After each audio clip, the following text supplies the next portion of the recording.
Dentro de las librerías que se añadieron para esta etapa se encuentran las siguientes. Nosotros podemos agregar una nueva propuesta. Bueno, para agregar una nueva propuesta vamos a entrar como un usuario coordinador de materia y nosotros podemos agregar una nueva propuesta mediante la importación de un archivo CSV. Antes se realizaba una nueva propuesta llenando este formulario. Ahora se puede llenar mediante un archivo CSV. Le damos aquí en importar y lo que hace es que nos va a abrir el explorador, un explorador de archivos que esté configurado en el dispositivo. Y aquí podemos ver que tenemos un archivo de extensión TXT, pero que tiene un formato CSV. Lo seleccionamos y podemos ver que ahí ya nos llenó la información.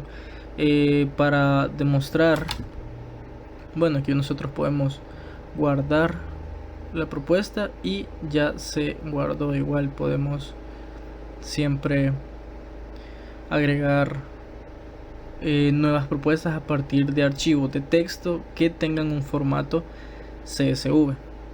Esta funcionalidad se agregó usando la librería CSV Reader y con esa librería nosotros podemos leer archivos de texto que tengan algún formato en específico o alguna extensión en específico. Nos facilita bastante la lectura de, en este caso, archivos en formato CSV, los cuales se pueden usar para, por ejemplo, llenar una propuesta más fácilmente. Y lo mismo se puede hacer para una materia, para agregar un profesor, en general para cualquier funcionalidad o cualquier proceso que requiera llenar formularios. Otra de las funcionalidades que se le agregó es, bueno, se le agregó una funcionalidad de servicios web. Los servicios web, vamos a entrar como un usuario administrador. Los servicios web que se realizaron fueron servicios web hechos en PHP con el servidor WAMP Server. En este caso, los servicios web se han utilizado para la parte de las materias. Con respecto a las materias, nosotros podemos ver el listado de materias y ahí arribita hay como un switch que dice registros locales. Lo que aquí estamos viendo actualmente son los registros locales, es decir, registros de la base de datos, la SQLite, los registros que están en la base de datos del teléfono. ¿Qué pasa si yo cambio el switch? Básicamente me dice que ahora estoy viendo los registros en el servicio web y ya cambiaron las materias. En este caso yo ya estoy viendo las materias que se encuentran en el servicio web. Nosotros podemos verificar eso entrando a la conexión a la base de datos en el administrador de la base de datos en phpMyAdmin. Esta es la base de datos que creamos y en este caso nos vamos a ir a la tabla de materia y aquí podemos ver que tenemos física 2, HDP, psicología social, probabilidad y estadística y sistemas geográficos como materia de ejemplo para ver que sí está funcionando la parte de los servicios web. Nosotros también podemos agregar un nuevo servicio web, por ejemplo matemáticas 3 obligatoria. Todas estas materias que se agregan aquí se guardan en el servicio web y también se guardan en el dispositivo local. Vamos a poner de coordinadora cualquiera. Entonces guardamos y vemos un mensajito que dice recurso creado correctamente. Si nos vamos, bueno, aquí estamos viendo los registros locales y aquí vemos matemática 3 le acabamos de agregar, pero también en los registros del servicio web también podemos ver que ahí está. Vamos a ver a la base, vamos a actualizar y ahí podemos ver que ya está matemáticas 3. Al igual funciona editándolo. Vamos a poner aquí un editado, actualizamos, recurso actualizado correctamente, es decir, se actualiza tanto localmente como en el servicio web. Si vamos a revisar la base, podemos ver que matemáticas 3 editado, aquí está. Y lo mismo pasa con eliminar. Nosotros podemos eliminar matemáticas 3 editado, lo eliminamos y recurso eliminado correctamente. Ya no está ni en la base local ni en el servicio web. Si nosotros vamos a verificar que todo se haya procesado correctamente, podemos ver que ya no está. Ahí dice registro 5 registros en total.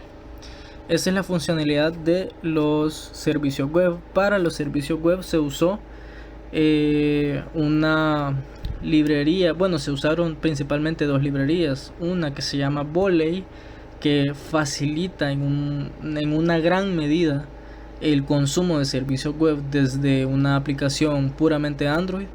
Y la otra librería que se usó fue JSON, que es propia de Google, y esta nos facilita la conversión de un string, una cadena de caracteres que está, digamos, eh, en formato JSON, pero no es propiamente un JSON, sino que solo está en formato JSON y tiene la sintaxis de un JSON, y esta se convierte a un JSON como tal, o a un objeto mejor dicho, mediante serialización o deserialización. También nos facilita el envío de JSONs a través de un método POST, esto convirtiéndolo a un string que está en formato JSON, pero es un string como tal. Entonces son las funcionalidades. Además de las funcionalidades antes mencionadas, también, bueno, nosotros agregamos la librería CSV mediante la siguiente aplicación.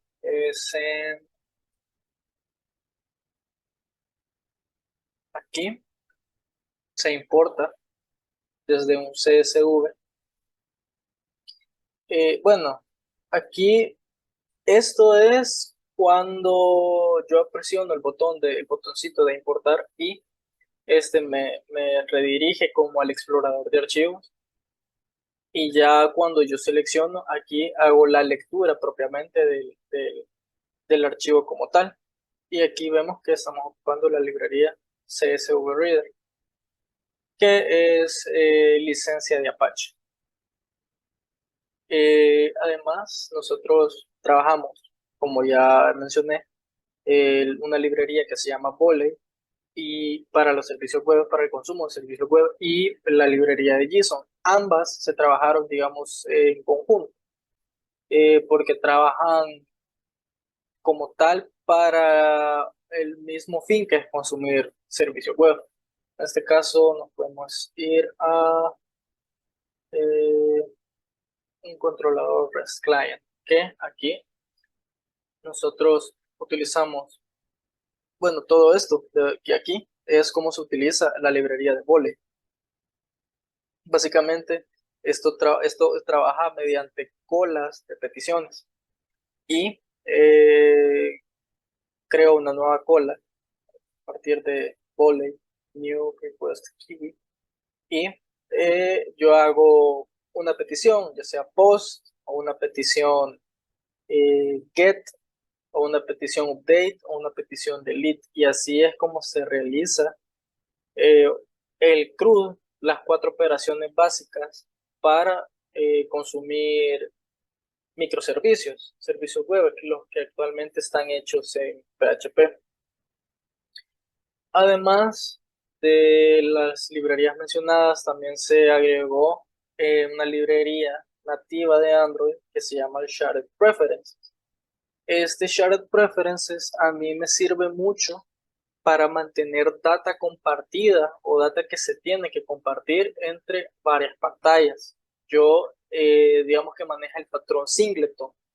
Entonces yo desde cualquier lugar de la aplicación yo puedo obtener, ir a leer qué valores están guardados mediante esa shared preference.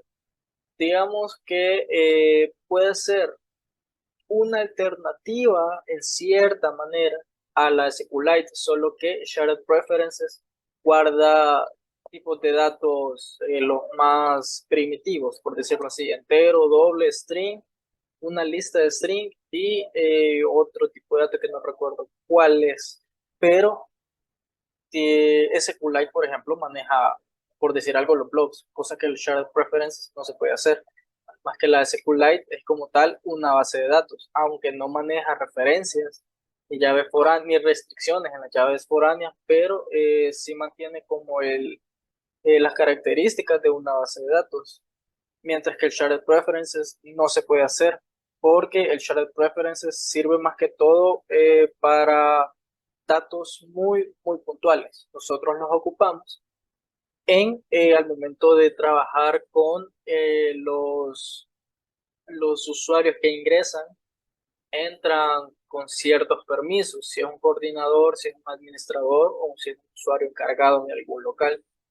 Entonces nosotros lo realizamos principalmente en la parte del inicio de sesión y aquí está lo del Shared Preferences. Antes nosotros manejábamos eh, un, una clase que tenía una variable estática, que era un objeto de tipo usuario, el cual este me servía para poder leerlo desde cualquier punto, desde cualquier punto de la aplicación, podíamos acceder a esta variable y leer cuál usuario se había logueado. Y esta variable se actualizaba cuando un usuario iniciaba sesión o cerraba la sesión. En este caso, este ya no se está usando así. Es la misma funcionalidad, pero ya no es mediante una variable estática, sino que ahora es mediante el shared preference.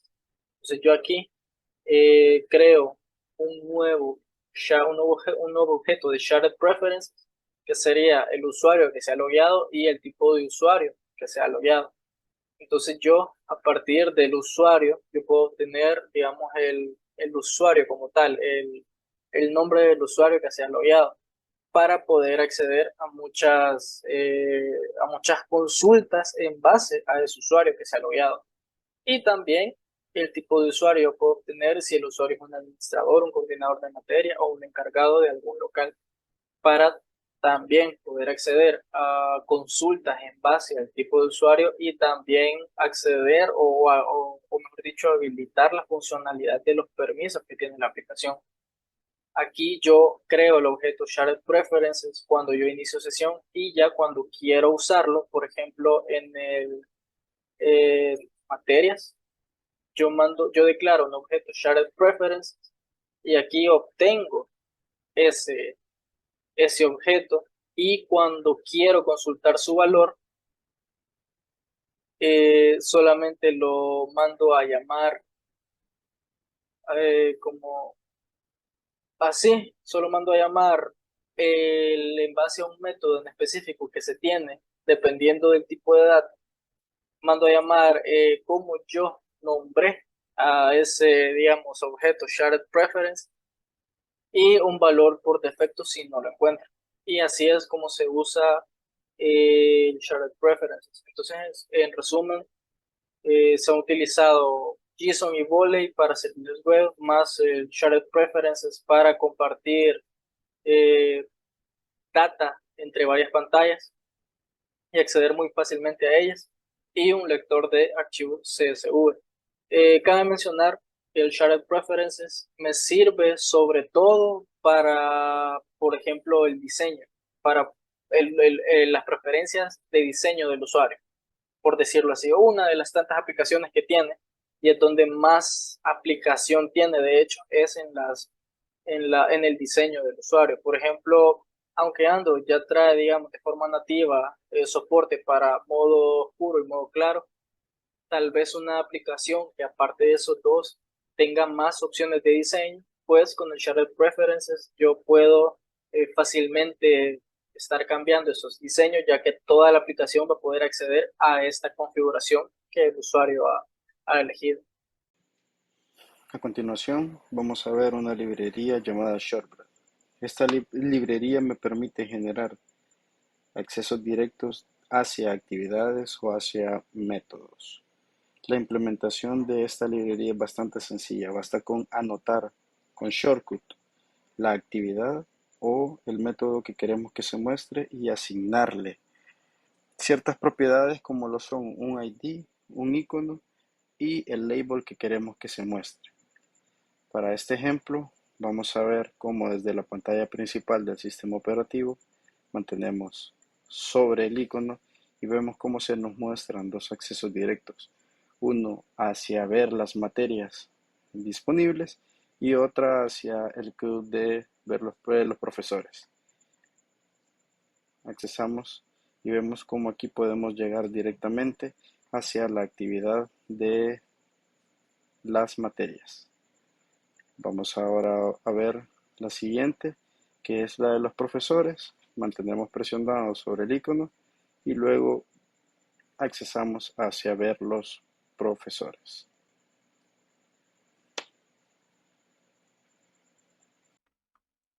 Otra de las librerías que utilizamos en nuestro proyecto fue la de Lottie. Esta lo que nos ayuda es a integrar animaciones a la aplicación.